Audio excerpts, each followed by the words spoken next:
ایک مرتبہ ایک بادشاہ اپنے ایک ملازم سردار سے ناراض ہو گیا اور اسے دربار سے نکال دیا اور حکم دیا گیا کہ تم دن رات اپنے گھر میں پڑے رہو، نہ کہیں باہر جا سکتے ہو اور نہ ہی کہیں کام کر سکتے ہو۔ یہ بظاہر معمولی حکم تھا، کیونکہ دن رات گھر میں پڑے رہنا، کچھ کام کاج نہ کرنا اور فارغ وقت گزارنا بہت مشکل ہوتا ہے۔ ویسے بھی ایک آدمی ایک ہی جگہ اور ایک ہی قسم کے لوگوں میں رہتے رہتے گھبرا جاتا ہے، اور تو اور بہت وحشت ہوتی ہے، وقت کاٹنا دوبر ہو جاتا ہے۔ چنانچہ اس کے ساتھ بھی ایسا ہی ہوا، وہ سارا دن پڑا رہتا اور کوئی کام نہیں کر سکتا تھا۔ سردار بہت پریشان تھا، کیونکہ اس کے بچوں کے پیٹ بھرنے کا سوال تھا۔ جب وہ گھر سے باہر قدم نہیں نکالے گا تو بیوی بچوں کو کھلائے گا کہاں سے؟ اتفاق سے کچھ دنوں کے بعد بادشاہ، وزیر اور شہزادے بلائے گئے۔ سردار کو ایک ترکیب سوچی تو اس کی آنکھیں چمک اٹھی۔ اس نے اپنی بیوی کو پڑوس میں ایک قیمتی جوڑا لانے کے لیے بھیجا۔ وہ پڑوس سے قیمتی جوڑا لے آئی۔ سردار نے مانگے کا قیمتی جوڑا جلدی سے زیب تن کیا اور گھر سے نکل پڑا اور شان سے چلتا ہوا شاہی دربار میں جا پہنچا۔ درباری سمجھے کہ کوئی معزز مہمان ہے، اسے لے جا کر بڑے ادب سے دوسرے بڑے لوگوں کے ساتھ کرسی پر بٹھا دیا۔ سردار گردن اکڑا کر کرسی پر بیٹھ گیا۔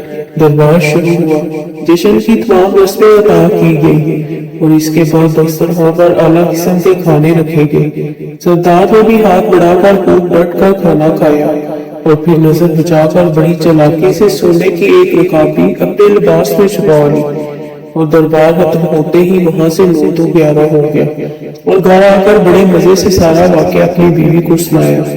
اس کے بعد اس کی بیوی بازار جاتی اور سونے کی رکابی کا ایک ٹکڑا کاٹ کر فروخت کر کے کچھ رقم لے آتی۔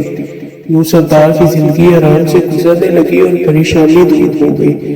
ادھر دربار کے ملازموں نے دیکھا کہ سونے کی ایک رکابی کم نکلی ہے تو بیچارے بہت گھبرائے اور رکابی ڈھونڈنے کے لیے ادھر ادھر دوڑنے لگے۔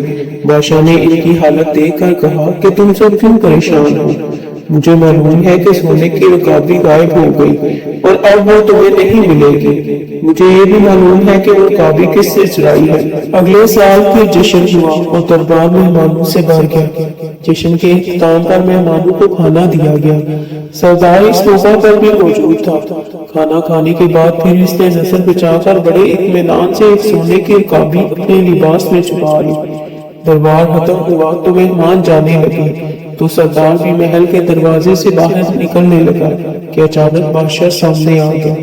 بادشاہ کو دیکھ کر وہ بہت سٹ پٹایا اور گھبرا کر ادھر ادھر لگا۔ بادشاہ نے ہاتھ بڑھا کر اس کا ہاتھ پکڑا اور کہا کہ پچھلے سال کی رکابی ختم ہو گئی، جو پھر ایک اور رکابی لے جانا چاہتے ہو؟ یہ سنتے ہی سردار کے ہوش اڑ گئے اور خوف کے مارے کانپنے لگا۔ آخرکار بادشاہ کے قدموں پر گر پڑا اور کہنے لگا، حضور کے حکم کی تعمیل میں مجھے میرے گھر میں بند کر دیا گیا تھا۔ کئی مہینوں تک پریشان اور تنگ دست رہا، آخر مجبور ہو کر یہ نازیبا حرکت کی۔ حضور مجھے معاف کر دے۔ بادشاہ کچھ دیر سوچتا رہا، پھر کہنے لگا کہ اچھا، ہم نے تمہیں معاف کیا اور تمہاری ملازمت بھی بحال کر دی۔ غلطی ہماری ہی تھی، ہم نے حکم ہی ایسا دیا تھا کہ آدمی بھوک اور تنگ دستی سے مجبور ہو کر چوری کرنے پر آمادہ ہو جاتا ہے۔ اگر ہم تمہیں گھر میں قید نہ کرواتے تو شاید تم ایسی حرکت کبھی نہ کرتے۔ جاؤ، اب ایسی حرکت نہ کرنا، چوری بہرحال بری حرکت ہے۔ بادشاہ اور سردار دونوں نے غلطی کی تھی، دونوں نے اپنی اپنی غلطی تسلیم کر لی اور دونوں کو آئندہ کے لیے عبرت حاصل ہو گئی۔ کہتے ہیں کہ پھر سردار نے کبھی چوری نہ کی اور نہ بادشاہ نے کبھی کسی کو ایسی سزا دی۔